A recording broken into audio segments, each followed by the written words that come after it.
Welcome back to The Explainer. Today we're diving into a story that absolutely nails that tricky balance between our wildest dreams and, well, stark reality. We're unpacking the classic folktale of Tenali Rama and the King's Dream. Let's just jump right in because there is so much more to this simple story than you might think at first glance, and the takeaways are honestly just as relevant to us today as they were centuries ago in royal courts. So, can a dream ever actually become reality? It's kind of a heavy question, isn't it? We're constantly told to follow our dreams, to picture the impossible, to really go after what we want. But what happens when that boundary completely breaks down? When a harmless late-night fantasy gets confused with a tangible, real-world project? Well, that's exactly what we're going to explore. We're going to see how mixing up a dream with reality can literally lead a powerful leader to make some utterly disastrous, resource-draining decisions. Let's kick things off with Section 1, The Dream of the Golden Palace. Picture this. It all starts with King Krishnadevaraya. He was a historically famous ruler, had a massive empire. But one night, he has this incredibly vivid, totally wild dream. The sheer scale of his imagination here was just astounding. The next day, he tells his court, "I dreamed I was living in a golden palace. Its walls, doors, even the plants were made of gold. Just by thinking, anything would appear before me." It's basically the ultimate fantasy, right? Unlimited wealth, absolute convenience. The king was entirely swept up in the magic of his own mind. He was completely captivated by this impossible utopia where even the leaves on the trees were solid metal, and just thinking about something made it pop into existence. Okay, so here's where things get a little dicey. The king was so profoundly affected by this vision that he just couldn't let it go. He literally brings this nighttime imagination straight into the real world with a royal decree. He stands in front of his entire court and announces a massive reward for anyone who can build this exact dream palace. Just think about the gravity of that for a second. He's mandating that a pure fantasy, where plants are gold and thoughts create reality, has to be constructed in the waking world. And worse, he's willing to open up the entire kingdom's treasury to make it happen. Which leads us right into Section 2, Greed and the Kingdom's Loss. Because what started as a whimsical, harmless fantasy, it immediately turns into an administrative nightmare. Step 1. The swindlers swoop in. Clever, deceitful people instantly recognize the opportunity. They see a king totally blinded by a fantasy. Step 2. They start taking massive sums of money from the crown, promising they're actively gathering materials and building this golden palace. And of course, Step 3. No palace is ever built. It's literally impossible. So these opportunistic frauds are systematically and rapidly draining the kingdom's wealth, all while pretending to construct a dream. Enter our hero, Tenali Rama. If you know these folktales, you know he's a legendary figure. Always the guy with the sharpest wit in the room. The text notes that seeing all this wealth just vanishing, Tenali Rama grows deeply worried.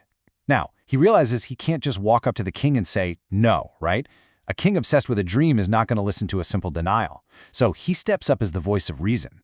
He knows an intervention is absolutely crucial here, and he hatches this brilliant, completely unconventional plan to make the king see the absurdity of his own decree. And that brings us to Section 3, Tenali Rama's Cleverness.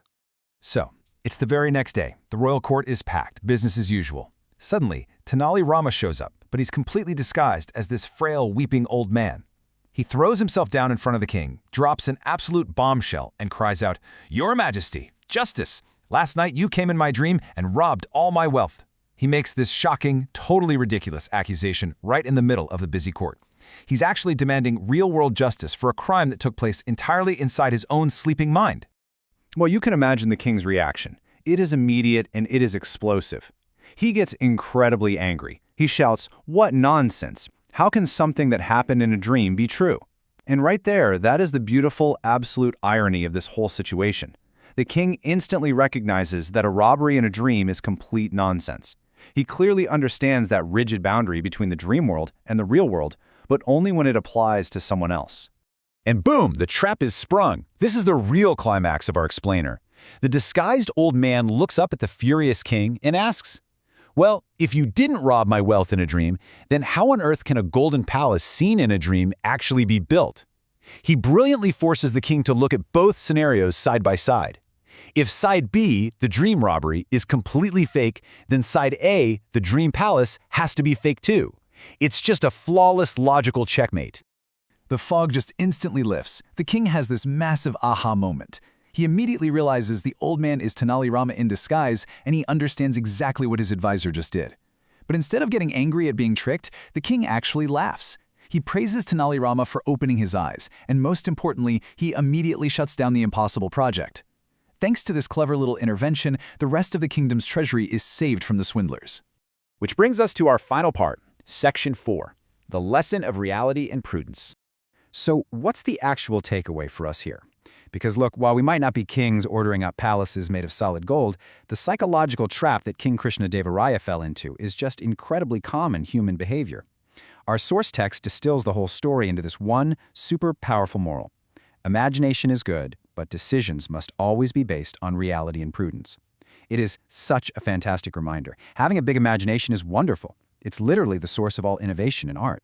The king's dream was beautiful, but when it comes time to actually execute, to spend your resources, or to make real-life choices, your feet have got to be firmly planted on the ground. Prudence, which is really just careful, practical judgment, has to be the filter that your imagination passes through. So I'll leave you with this. When was the last time you let imagination cloud your reality? When did a grand, sweeping vision cause you to ignore practical constraints, maybe allowing opportunistic swindlers, whether that's a bad investment, totally unrealistic expectations, or honestly just wasted time, to drain your own personal treasury? It's definitely a fascinating question to chew on. Thank you so much for joining me for this explainer. Keep dreaming big for sure, but always keep your feet on the ground. See you next time.